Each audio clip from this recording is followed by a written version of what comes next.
Follow the money. That's what I always say. You always follow the money. Yeah. This is Follow the Money with Mitch Moss and Pauly Howard on VSiN. Here we go. Welcome in. It is Follow the Money on VSiN, the Sports Betting Network. Mitch Moss along with Pauly Howard. We are live in downtown Vegas from the Circa Resort and Casino. A very fun and entertaining 3-hour program coming up. Hopefully a winning 3-hour window as well here on the show. Jeff Sealey, fresh off of his win with Wyndham Clark last week at the BMW in 30 minutes. We'll look at East Lake, which starts tomorrow. Mike Palm on the program. You cannot be serious. And also, is it time for all of us to be betting Shohei Ohtani to win the National League MVP? And live from Hawaii, Matt Youmans, host of VSiN Primetime, going to join us, talk some college football. We just got a report from the fellows in the back about how Youmans started the trip when he landed in Hawaii. Surprise, surprise, he stopped at one of his favorite fast food restaurants called Zippy's at 6 o'clock in the morning, and he capped off breakfast with a what was it, a hot fudge sundae? Fudge sundae. Yeah. At 6 a.m. At 6 a.m. That's impressive. I couldn't even do that. Well done. A little bit surprising, too, because they have him here. But good for him getting after it. We have plenty of football today on the docket as well. We will start a little Major League Baseball. We have a couple of games in action right now. And I just want to begin here, Pauly. It feels like the Costanza do the opposite time right now. Or if you're a contrarian bettor, same thing. Because some of the obvious stuff now this week, maybe it's not going to be a winner, but you would expect like different results. Go back to Monday night. We talked about this on the show. Chase Burns year-to-date was fantastic, taking on a team that was bottoming out big time in San Francisco, and the Giants rocked them, and they won the game outright as a big dog. Yesterday, I'm going to forget some stuff here, but on paper, it had all the makings for Gavin Williams to take a wrecking ball to the Angels. Struck out the side in the first. And he lasted, one more out? Yeah. That was it. He got rock and rolled. Paul Skeens, terrific against a team that's been on fire. How was the velocity, though? I mean, I still think you still have to bet it under. He did go 6 innings. So I think that's going to be that's going to cap it at 6. So with the outs under, he was okay. Gave up 2 hits, but if the velocity's there, okay, that's good news. But all of a sudden, the Friars can't hit now. Yeah, and I'll give you 2 things that appeared to be way too obvious today. I did not bet them. I'm dialing back the baseball stuff as football approaches. There's nothing wrong with that. But Logan Webb, now he got crushed at Boston. Nothing wrong with that. They've been one of the hottest teams of baseball for like 2 months now. But before that, he was awesome in 4 starts, gave up basically nothing for the Giants. This is a guy at home during the day, specifically in his career, has been really good. How is he this short of a number today? Like it was like near pick 'em almost against Lodolo and the Reds. I get it. They're going for the sweep, so it might be a little anti-sweep stuff. Well, it's the first time. They're the only team that doesn't have a sweep. Are you kidding? Is that right? Yeah. I'm with you. Well, I had to bet the Giants. I'm with you. I thought about it, but like this, it seems so obvious that I didn't. And now look at this. Bottom of the first. I think it's the first 2 batters have reached base for the Giants. And there's no score. Webb didn't do anything, allowed nothing in the first inning. And so they could score here early on to get a lead. When the Reds can't hit and they have 1 run in the series, and you can finally get a sweep. And Devers has been hot as well. Sure. So you're right about his numbers until that last start, but he also has owned the Reds with an ERA under 2 the last 7. To add to it, but the bet-on streaks is a lot of stuff. Who's hotter than Alonso? I keep forgetting to mention this every day. He's hitting .500 the last 15 games, and he has 8 home runs. So he's cashing tickets every game. He's almost 4-1 to go yard again tonight. So is Mickey Gasper, who's hitting almost .500 as well since he's been called up and hit 2 home runs. Those guys continue to produce and do it every game. And from that's baseball Susan standpoint, where you talked about what happened to Burns, what happened to Williams, Skeens turned it around. Miller gave up a home run for the first time all year. There you go. And they lost 1-0, right? They took him deep in the ninth. 98-mile-an-hour changeup. Oh, come on. O'Neill Cruz says, I don't care about that. And fastball Freddie did it today. He was 0-2 with an ERA of 7 in 4 starts since Tampa acquired him.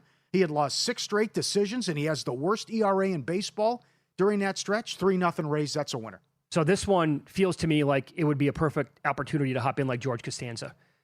And I'll lay out what's been good, and it just seems so obvious that they should dominate again tonight. Boston is looking for their 2nd consecutive sweep. Overall, they have 10 this year. Only the Tampa Bay Rays with 13, they have more in all of Major League Baseball. Sonny Gray is going 9-1 with a 2.02 ERA.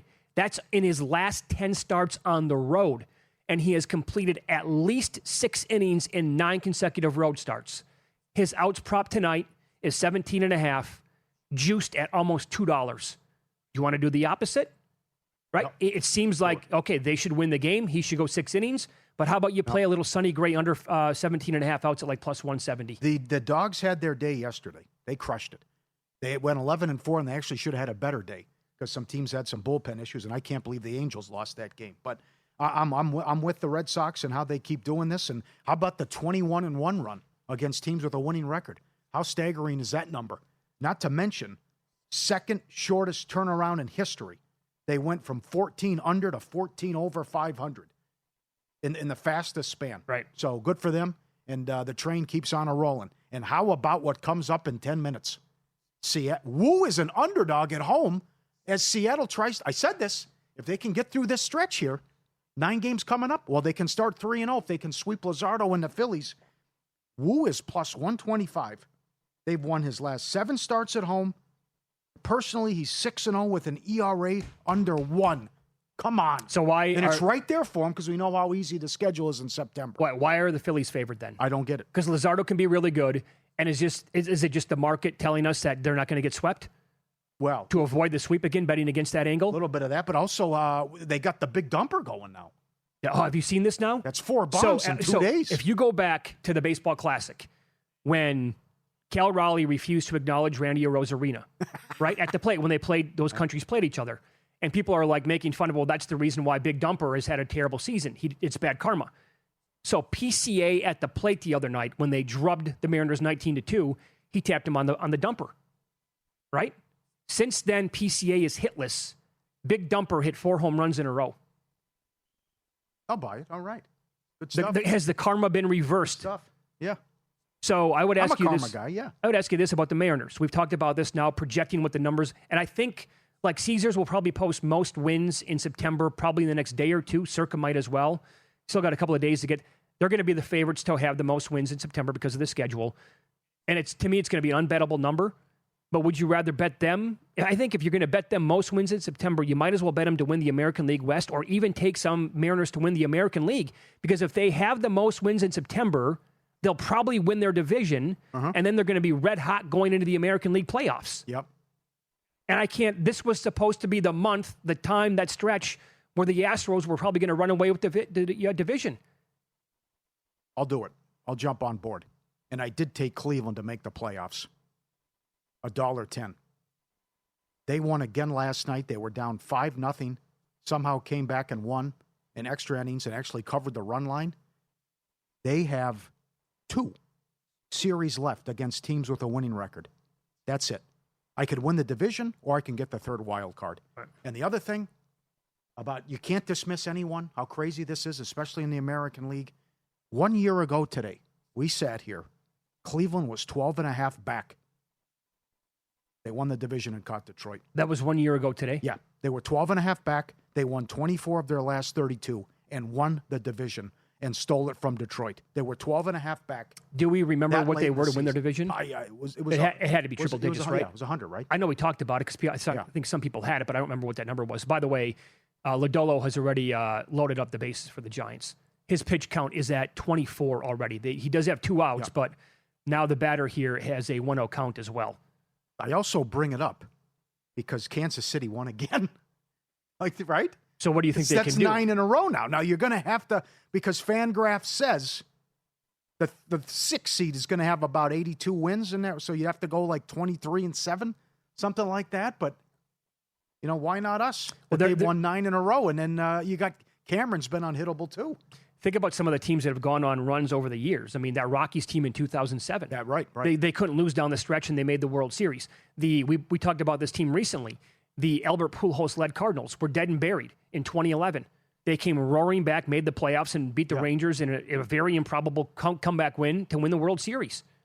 The Guardians that 1 year when they had a 23-game winning streak. Mm-hmm. The A's would do it early aughts with Miguel Tejada all the time, blazing hot, late summer, would win 100 games. Here you go. Don't want to play him in the playoffs. So I guess, what is that team? What if it could be the Royals here? Cameron's going when? Tomorrow? Yes. Okay. Starting to hit. What, one bad start in a month and a half? I know. I mean, if you sweep Toronto now, Toronto jump a lot of teams, but still, I mean, if Cleveland can do it, why can't Kansas City? Well, how nuts do you want to get, though, just to make the playoffs? That's fine. Yeah, I don't have to do division, but I'm pointing out what Cleveland did to catch Detroit, though. Right. And what do you think we would have been saying a year ago and everybody else? Right. They have no chance, right? Sure, of course. And it's happened, but still, you have to get hotter than you know what, and the other team has to implode. So, well, look, I mean, how many teams this year have we talked about while it's been happening are totally schizophrenic? Lodolo got out of it. Come on. Boy. He just looked at 2 cock shots. Yeah. I mean, come on. Right down the middle, 2 pitches. He looked at what? What is it referred to as? Oh, man. That's terrible. Right down the middle. He took it. Unbelievable. Rainbow Authentics and VSiN taking the bets to the beach. Tim Murray, Matt Humans live in Hawaii. Special edition of VSiN Primetime at the Waikiki Beach Resort. Don't miss a beach edition of the College Football Betting Podcast, breaking down every angle of Week 0. VSiN in Paradise kicks off tonight, 7 p.m. Eastern. Humans live from the beach at the end of the show. The next 2 days only on VSiN. And make sure you go to Zippy's as well, live from Hawaii at the Sheraton. Do you think Matt will have his second go-around from Zippy's in his hand when he pops on with us in about 2 hours? Hey, I'm surprised because we have it here. I would think it's... Well, one in Rome, right? Yeah. All right, you rarely hear a report from NFL media using this word to describe how bad a player has been. And this is from a team that had plenty of hype in the early part of the offseason. Those details coming up on Follow the Money. It's VSiN, the Sports Betting Network.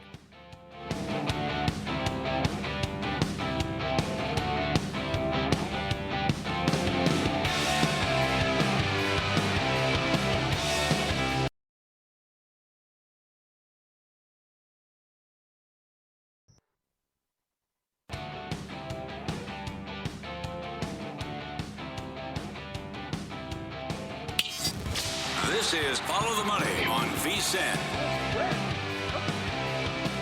Welcome back. We're live in Vegas. Circa Resort and Casino is the spot. We'll talk some best bets PGA Tour this week at East Lake. Jeff Sealey coming up in 50 minutes. He nailed Wyndham Clark a week ago at 30-1 or better. So how about this from Ian Rappaport from NFL Network? He said that Tua Tagovailoa's play made it, quote, impossible to name him the starter. Impossible. The quote here, it really seemed that the goal of the entire organization was to have Tua be the starting quarterback right away to start the season. Let Michael Penix come along slow. Really, you'd like to be inactive for the first several games and just take his time and make sure he's fully healthy. Tua's play made that impossible, not just in the preseason game, which we've seen, but it sounded like practice as well, all of which to say this is Michael Penix's job for the taking. End of quote. This is a team that people were high on, here at VSiN as well. 2 months ago, Tua was part of the reason why. Well, we need Penix in there, though. So he didn't rule. He's got his in position to win the job. He can do this. Just see what looks like practice-wise until we get to the season opener. We know how bad it was that first game against Denver, and then a Tua revenge game. He's going to start Friday against the Dolphins, and we'll see if they could get anything going on offense. But the door's open for him. But like Rappaport said, it was supposed to be come along slow. Now they need him, because Tua's been so bad. Mm-hmm. So he can still win this job and be the starter week 1 in an intriguing game at Pittsburgh to start out. They have got to get this organized and fixed here, because all you need is average quarterback play and you can win that division. Is it possible that they have the best quarterback on the roster and it's neither one of those guys? Who would you bring in? I don't know. I still have to. I got to ride and die with Penix. I can't give think up so. on Yes, that early. No, I don't, because I don't think Tua. I think there's at least a somewhat decent chance that Tua is completely shot. Well, where's the Penix early in his career that was so good, or at least his rookie year? Remember when Washington went to the NFC title game? They played him on a Sunday night. He made it rain out there, going up and down the field, and they should have won the game, and they lost in overtime. Mm-hmm. I mean, that's the guy we need, the guy that can sling it, and a guy that can use all those weapons. And even you saw that at times with Cousins. But it's not good, Bob. Yeah, Penix is not going to play in the preseason finale. Right. Stefanski, basically 3 practices. He said that him playing in that is just too soon. That's what Penix added. And he's not going to put himself in position to win the job with his play. has put himself in position to win his job with his play in practice, and that's it. What's going on with fantasy drafts now? Because you're in a lot, and I saw the guys talking about it today with Whalen and Erickson, how they're concerned, or should you be concerned? With Bijan Robinson? Yes. If you have a top pick, are you scared of taking him because the uncertainty of the quarterback position? Well, isn't it kind of comparable to what's going on in Miami?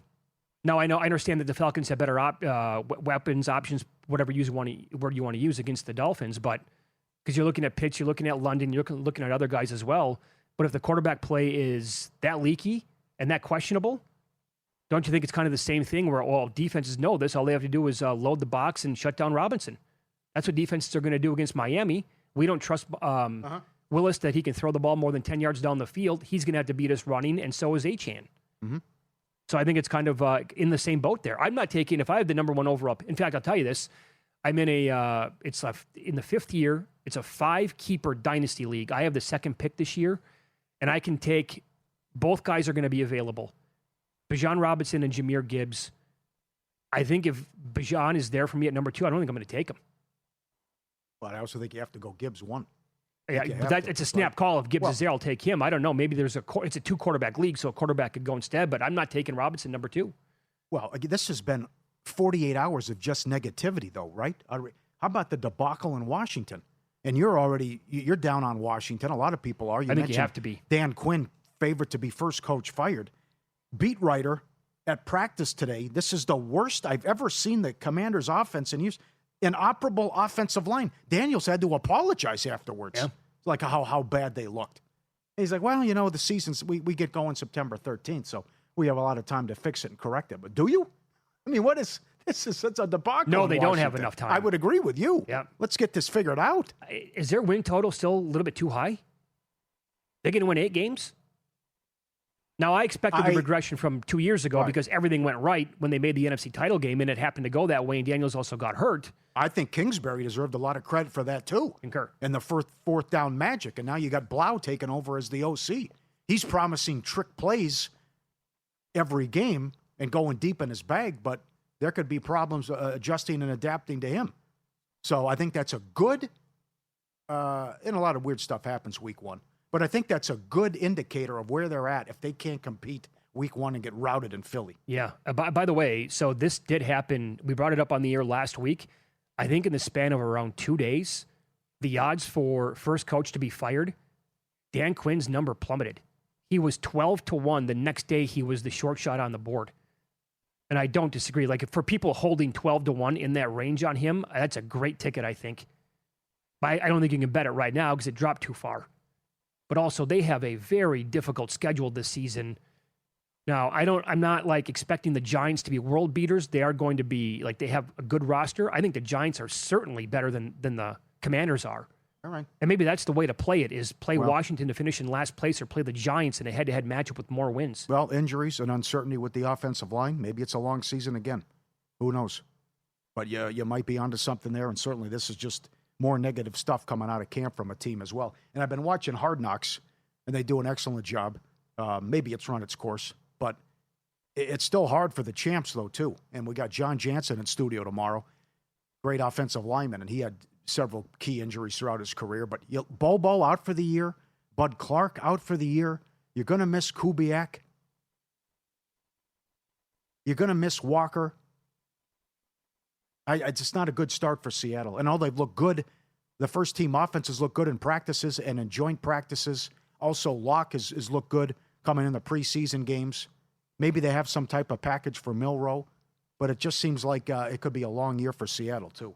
Which you can't, although you can't say, though, you can trust Sam Darnold now. I mean, if the guy wins a Super Bowl and what he did in Minnesota, I guess you could say I'm going to count on the guy now, too, and he's a different quarterback, and you have to throw out the Jets and Carolina years. I would agree. The guy has been too good the last 2 years to have the other stuff outweigh what he has done. I mean, they combined to win, 28 wins, 29 wins in the last couple of years in the regular season, and I think it was 28 and the Super Bowl. So unless he completely flops this year and falls on his face, I would not anticipate that happening. You called this the other day. I asked you, and you snap call. I said, name the last time a defending Super Bowl winning team had this little hype going into a season. You said the 0-1 Patriots after they beat the Rams. Yeah. That might be the right call there, Pauly. And so you talked about this with Bijan Robinson. Any concern? Jeff Erickson, Nick Whalen are dynamite on fantasy. They also host Prop Points Monday through Friday at 1 o'clock Eastern right here on VSiN. They discussed this very issue. I've been go ahead and clicking on Bijan and Gibbs. I've been splitting my, those early picks between the two. And this past weekend at National Fantasy Draft Day, I had a couple bites of that apple. I had a 1 pick and a 2 pick, and I took Gibbs in one and Bijan in the other. So I'll take those guys over Chase, and I'm not discounting Bijan because of the team context. Something to think about. I don't dismiss it as a possibility that I should be thinking about it more. I've gone ahead and clicked on Bijan anyhow. Could you do it if you still played fantasy? That's a good question for Charge tomorrow. If it's impacting drafts and if you get freaked out. Yeah. Now, I would say I'd rather take them over some of these wide receivers, though. Yeah. And even though you love Chase, but still it's, offensive line issues. Burrow could get hurt. Right. At least he's going to get – see, I can't control that. The running back, he's going to get how many touches and how many passes and dump-offs. But with a wide receiver, it's all on the offensive line and the quarterback. Just they got to go hand in hand just for you to get the ball and have an opportunity. Agreed. Now, in that specific scenario I talked about, that's a dynasty league, and it's a 2-quarterback league. So I don't think, Robinson's probably not worthy of the 2-pick. In redrafts, we'll see.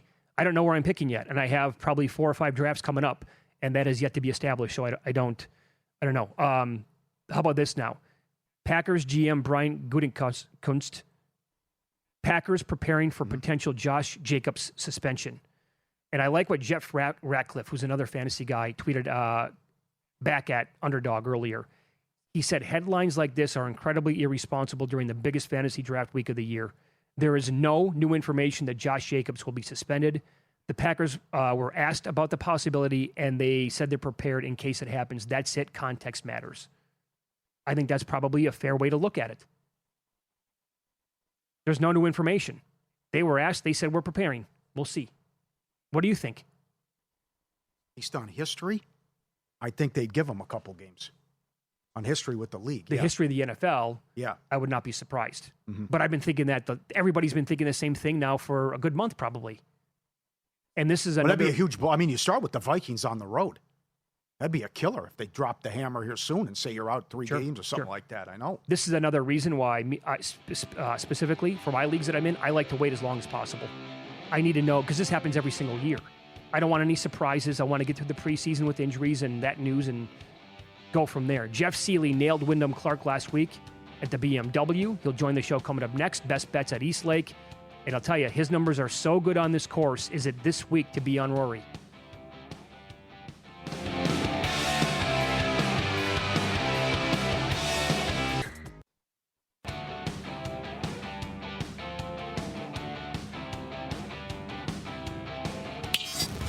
This is Follow the Money on VSiN. We'll get some best bets now with analysis. PGA Tour. It is the Tour Championship as we go out to the Progressive Guest Line. Jeff Sealey joins the program now. Follow him on X at Cutmaker Jeff. He's going to have a Spaces tonight talking more about this as well.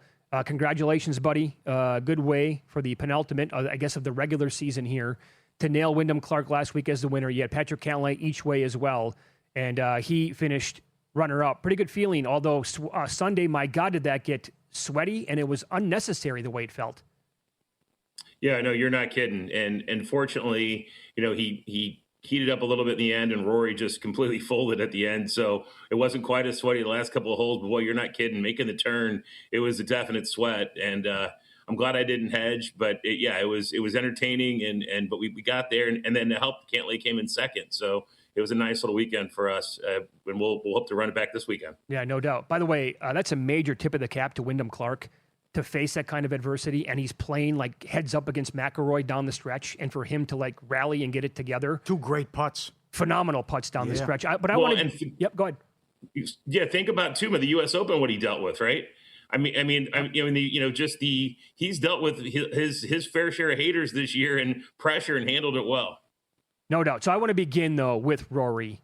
Ranks number 1 in shots gained, tee to green, off the tee, and short game on this course. Only 3-time FedEx champion. He won here 3 times, was a runner-up in 2014. 3rd on tour in shots gained total.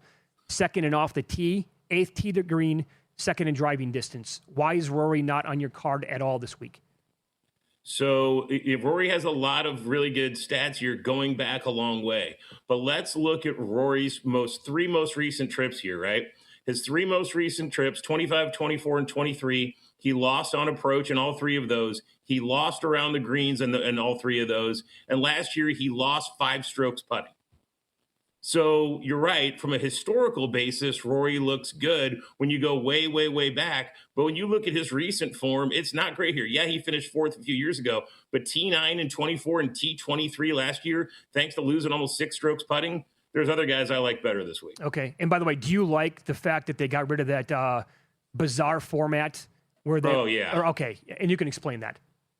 Yeah, that was terrible. It was just a terrible format to begin with, and now we're playing a real golf tournament. Before it was really kind of a joke, and you kind of felt bad because how awkward is it if you're kind of in that 6 or 8 under spot? You just play differently. You're not playing golf, and if you have your 10 under to start the tournament, what's your mindset? It's very different. I like the way they've done it. Most of the guys have already got most of their money, so I much prefer this than the way they had it before. So good job with Cantlay.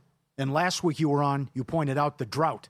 So you coming right back with them? Do you think Cantlay can end this long drought without winning a tournament?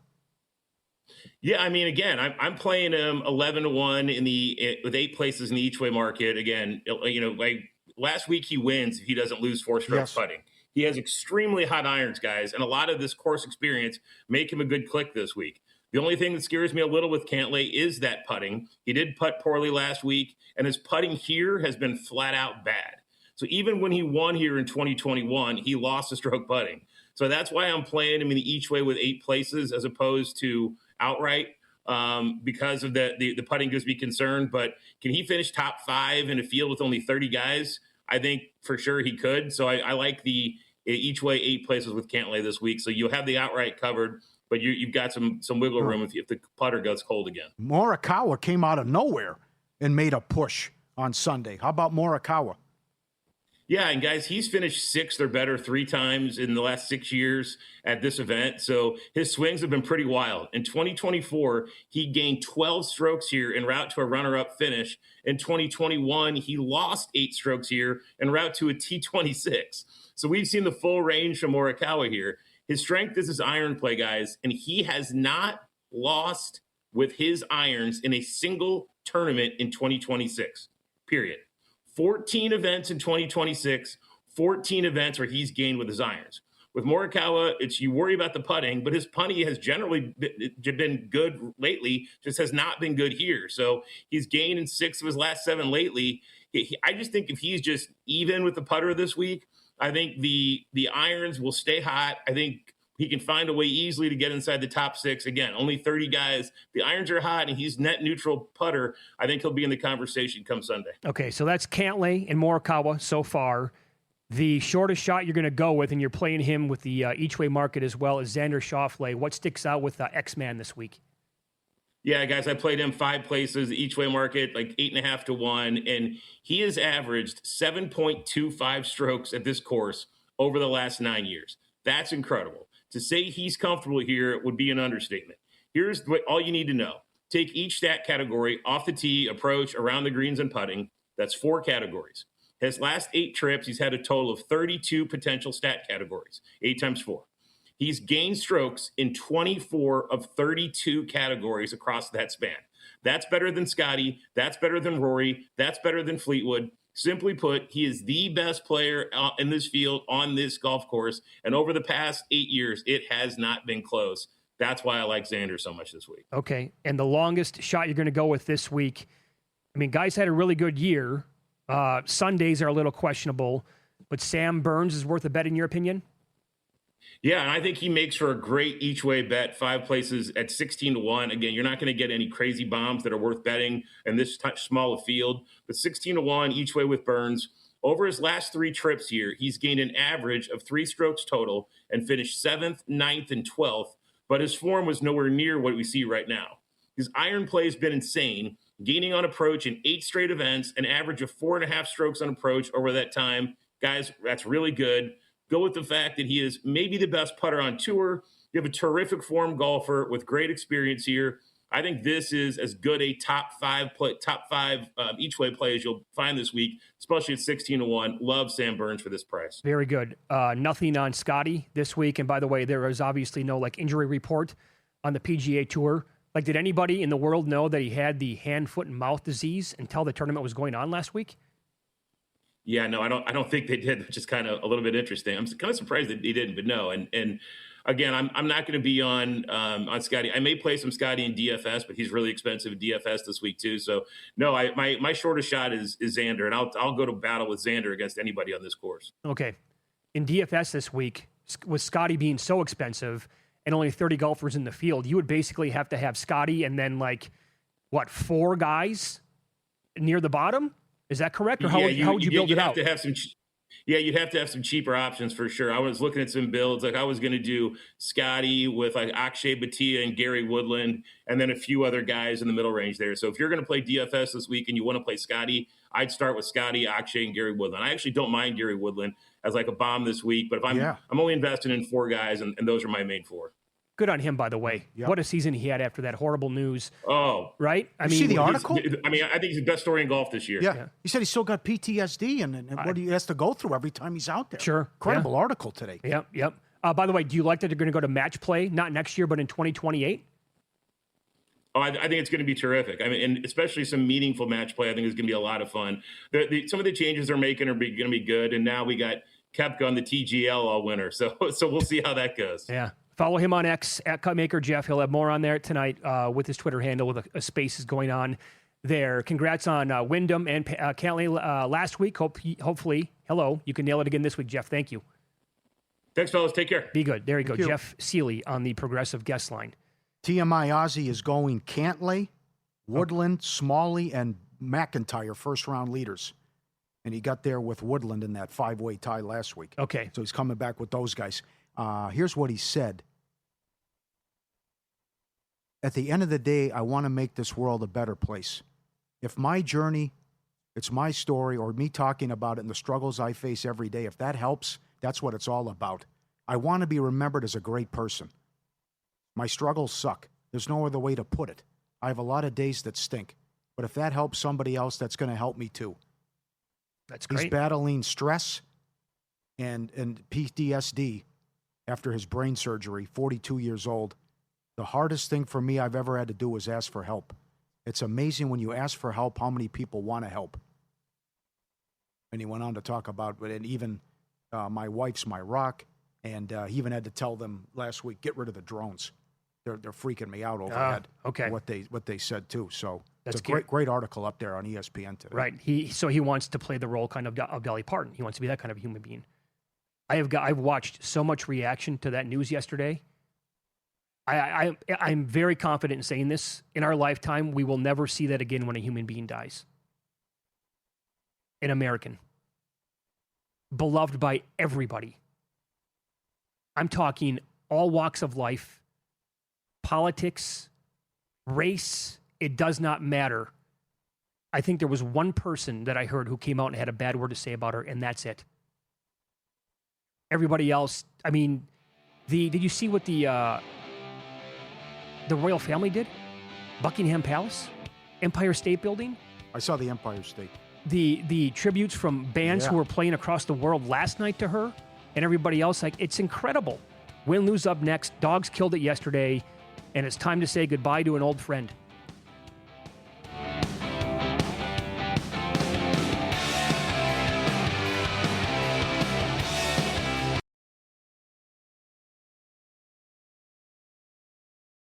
Work.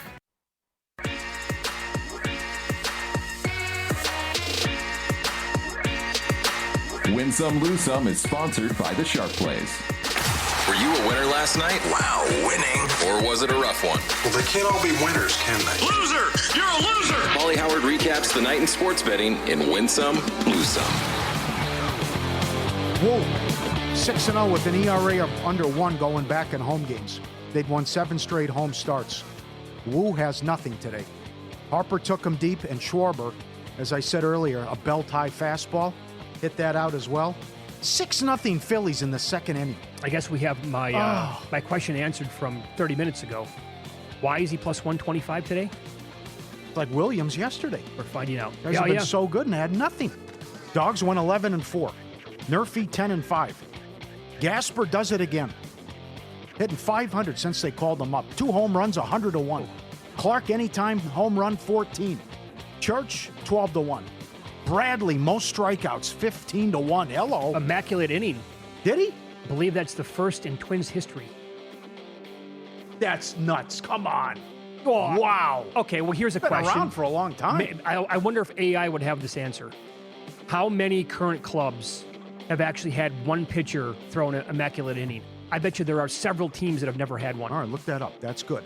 Most runs, Orioles 20-1. Alonso does it again.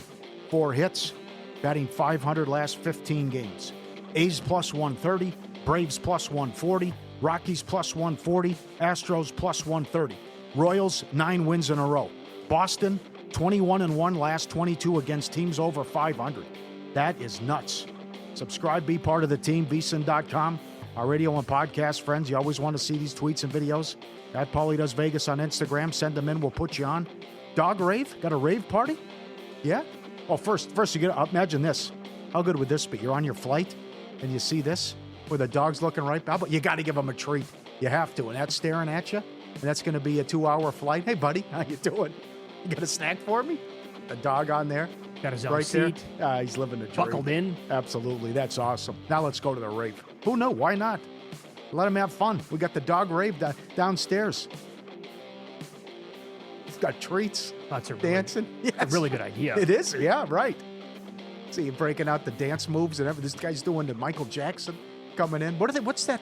Confetti? What are they? Oh, it's foam. Thank you. Oh, my God. Foam coming down. They have everything at this rate. So, good for you. Paul, the caption up at the top, this is the same bar that you showed from St. Pete the other day. Oh, was it? Yeah, when they're playing outside the big picnic area. Yeah. Okay. All right. Excellent. They got it figured out here, man. It is. Good job, guys. You sent this over. And I love the James Bond movies. But Ian Fleming's daily schedule while writing all 14 James Bond books. 7:30 in the morning. Get up with the birds. Bathe in the ocean. Back for breakfast. Scrambled eggs. Sit in the garden until 10. 10 a.m. Sit down and write 1,500 words without looking back. Noon. Snorkel around the bay. Look for some lobster like Kramer. Come back. Have a couple of pink gins with lunch. 2:30 to 4. That's a nap. 4 o'clock. Sit in the garden for an hour. Go for another swim. 5 o'clock. Write 500 words. Number the pages. Put them in a folder. Have a couple powerful drinks. 7 o'clock, dinner and Scrabble with the wife. 10 p.m. off to bed. And that's a full day right there. Oh, he figured out life. Wow. That's how you do it right there, man. Right? Isn't that good? Right. Good for you, my man. That is excellent. And the bad beats. You can't lose games like this, let alone in late August. What happened to the Cubs was a disgrace. Yeah. Cubs and under. 4-0 in the 8th. 4-3 in the 9th. 2 outs. Diamondbacks walk it off and win 5-4. Red Sox, Marlins under. 2-2 in the 10th. 7-3 final. Boston wins. The aggravation. It never stops. More preseason games tomorrow. Look for the daily tweets and the Mr. Poison tweets with sharp plays. He's ready. Exclusive data feeds from 4 major books. All of it filtered and sorted by version 6.0 of their AI model. Reaching out to sports bettors and sources worldwide across all sports. Over 500 of them. Sent to subscribers in real time, and every play logged since 2011. No steam chasing, no stale trends, no recycled plays. Follow the sharp money at sharpplays.com. What was your first reaction when you saw the news last night that ESPN is getting rid of their bottom line ticker during college football games? I think a bad move. So that also means no more upset alert. And also, are they going to get rid of every time there's a top 25 team in action and they score a touchdown, they'll put on the bottom too? Are they getting rid of all that? That's a bad move. My first reaction was they want to clean up the clutter, I guess they said. Oh, come on. So my first reaction was, oh, man, really? And then I thought about it for 5 seconds. I'm like, well, when's the last time I actually paid attention to the bottom line? I look at it. I never do. I got the phone. I got an iPad. I'm thinking I probably haven't even looked at it in 5 years. That's me, but we're all different. It's still hard, yeah. There's so many games going on at the same time. You know, they update who scores a touchdown. They upset alert stuff. Okay. I'm a I wish we had it back in that's when we needed it, in the 80s. Oh, I know. Couldn't get a damn score to save your life. Yeah, I mean, think about what it was like before that, when we did not have the convenience of cell phones and iPads and 900 different ways to get scores, when you were actually calling a phone number to get scores at that point. I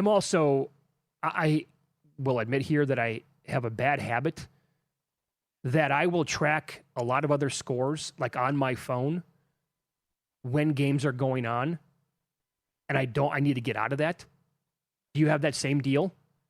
Like, I want to sit down and be in front of a couple of games and pay attention to the games. I may or may not have bets on them, but I always, when I do this, I know with football season coming up, I know it's going to be like, I'm going to have the phone right there and I'll be looking at all the other scores. I need to get out of that habit because it's awful, and I want to actually pay attention more to the games that are going on at the time. You don't have that problem? Yeah. Each his own. Everyone's different. That's okay. Some people say I would say you have to watch the game if you're live betting, but yeah, I think you do. Yeah, sure. Yeah, I made that going on, but that's one rule that I made myself. I have to live by it, and I came up with it several years ago. I remember I bet Clayton Kershaw in a playoff game live, and I was not watching the game, and he immediately got rocked. And I was like, well, I don't know what's going on in the game, and I don't think at the time it said like bases loaded for the Cardinals, so I didn't know. And I'm like, well, that's a huge mistake. And then I'm like, I made this rule, like I need to be looking at the game live to know what I'm betting. I have to have some idea of what's actually happening. Did somebody get hurt? Yep. What the hell's going on? So I'm sure a lot of other people don't, but whatever. Are you okay that casinos can kick you out for any reason? And we'll see what Mike Palm says coming up. The Venetian kicked out 86th Vegas Matt, the well-known Instagram and guy on social media who plays a crazy amount of blackjack, and he's betting $2,500 a spin in the high limit on that Phoenix Link game, and he won $400,000. And then they said that we don't want you. A word around the campfire is it was advantage play. Yeah, but he came back and shot that down. So it's going to be he said, she said. Because he said the counter was lower than what they left it at. Right. I mean, she's betting $2,500 a hand. You can run into something in a bonus. I would think so, yes. And he's got other videos where he just hit one. He hit the bonus for $200,000. And I don't know where he was, but he won $1 million in one day playing that crazy Phoenix Link. Right. That he got the major jackpot times 3. And you saw him, he was in a video with Tom Brady, and they'll bet like $25,000 a hand in blackjack, but that's like, sometimes that could be a huge compliment at blackjack. We don't want your action anymore, or you're too good for us, whatever. But this, you're right, there's the back and forth. Well, they will certainly, Maybe they just they got tired of him winning. Or he hit the big score and said that's it. He took his business to Fontainebleau, he said. Could be. We're trying to get him on the show. It'd be great to have him in sometime. Oh, yeah. The stories he has is absolutely. It'd be good to kick that around with Randy McKay or Frank Betty or somebody like that as well. Yeah, Randy's an advantage player, right. Right. So what's frowned upon and that sort of thing. Right. I understand. Like, I had this conversation with a couple of friends who like to play blackjack the other day, and they were asking about how if you're playing on your own, not with a team, but if you're like legitimately on your own, and they kick you out because they think you're counting cards, well, doesn't everybody need to like keep an idea of what's going on in their brain of the current card count? I do. I mean, you have to, like, that's part of the whole gig, man, is like, hey, we've had a huge string now of, like, I had 4 hands in a row where it's been all 10s. I don't know. It doesn't make sense. Some of the bean counters and what goes on behind the scenes and people who run things. Perfect example, and Derek Stevens doesn't care, but they had a problem with Dana White at the Palms. Sometimes he likes to hit and run. He'll go out and take out a line of credit, and and if he wins 3 of the four hands in a row, he'll get up and leave and take his winnings. Right. And they said, well, we don't like that here. No, they want a chance to get it back. Yeah, but what if he loses the first 4? He could blow the whole line. Right, and then he leaves. Are they going to say, Dana, this is a poor form out of you, man. You can win it right back. We expect you to. We want you to. I mean, it's blackjack. It's going to be, there's going to be good and bad sessions. Mm-hmm. So if he wants to do that, I'm fine with it. Up next, we'll go over Bill Barnwell's annual column of NFL teams to come back to the pack. All playoff teams from a year ago, and most of them with high expectations entering the season. This is Follow the Money on VSiN, the Sports Betting Network.